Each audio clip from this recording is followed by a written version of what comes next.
ζώα επικοινωνούν με διάφορους τρόπους. Τα καβούρια, για παράδειγμα, χρησιμοποιούν τα νύχια τους για να σηματοδοτήσουν την υγεία τους και την ετοιμότητά τους να ζευγαρώσουν.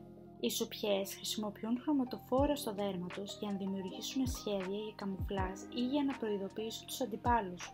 Οι μέλισσες εκτελούν σύνθετους χορούς για να επικοινωνήσουν τη θέση και την ποιότητα των πηγών τροφής σε άλλες μέλισσες. Ωστόσο, όσον αφορά τη γλώσσα, υπάρχουν 4 συγκεκριμένες ιδιότητες που συνδέονται συχνά με αυτήν: η διακριτικότητα, η γραμματική, η παραγωγικότητα και η μετατόπιση. Η διακριτικότητα αναφέρεται στη χρήση μεμονωμένων μονάδων όπως ήχων ή λέξεων που μπορούν να συνδυαστούν για να μεταφέρουν νέες ιδέες. Η γραμματική παρέχει κανόνες για τον συνδυασμό αυτών των μεμονωμένων ενωτήτων. Η παραγωγικότητα είναι η ικανότητα δημιουργίας απείρου αριθμού μηνυμάτων χρησιμοποιώντας τη γλώσσα, ενώ η μετατόπιση επιτρέπει να μιλάμε για πράγματα που δεν είναι άμεσα παρόντα, όπως παρελθόν, μελλοντικά ή φανταστικά γεγονότα.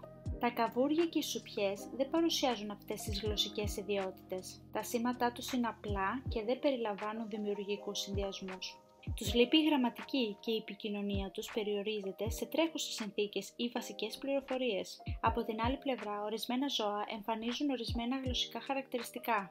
Ο χορός σχηματισμού των μελισσών επικοινωνεί τη θέση και τον πλούτο των πηγών τροφής έξω από τις κυψέλες, επιδεικνύοντας μετατόπιση.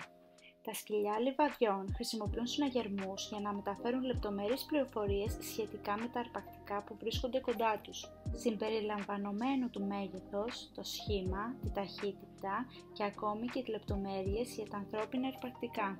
Μεγάλοι πίθηκοι, όπως οι χιμπατζίδες και οι γορίλες, παρουσιάζουν προηγμένες επικοινωνιακές ικανότητες, με μερικές μάλιστα να μαθαίνουν μια τροποποιημένη νοηματική γλώσσα και να εμφανίζουν ιδιότητες όπως η διακριτικότητα και η μετατόπιση.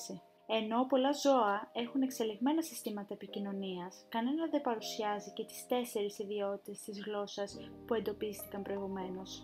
Η ανθρώπινη γλώσσα είναι μοναδική λόγω του ισχυρού συνδυασμού της γραμματικής, της παραγωγικότητας, της διακριτικότητας και της μετατροπής. Μας επιτρέπει να μεταφέρουμε ένα άπειρο εύρος μηνυμάτων, να συζητάμε φανταστικές έννοιες και ακόμη να εξαπατάμε τους άλλους. Αν και η έρευνα συνεχίζει να ρίχνει φως στην επικοινωνία των ζώων, η ανθρώπινη γλώσσα παραμένει ξεχωριστή. Ευχαριστούμε που παρακολουθήσατε άλλο ένα βίντεο μας.